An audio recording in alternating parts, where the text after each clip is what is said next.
từ tháng năm ấy. Em giờ đây cuộc sống thế nào? Có còn nhớ đến anh không?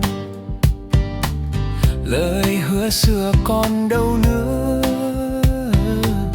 Anh trở về lại nơi chốn cũ. Bao tháng năm chỉ còn kỷ niệm, hoa bờ lang đã héo khô. Tha biệt tìm đâu sẽ về đâu.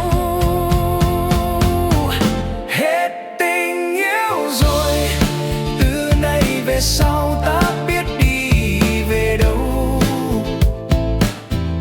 Hoa tan mất rồi, anh chờ đợi em trong tim nhói đau.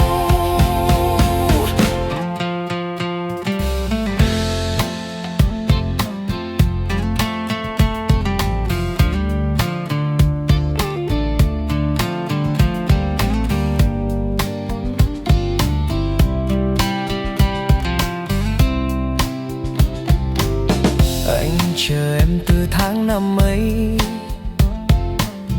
Em giờ đây cuộc sống thế nào? Có còn nhớ đến anh không? Lời hứa xưa còn đâu nữa? Anh trở về lại nơi chốn cũ.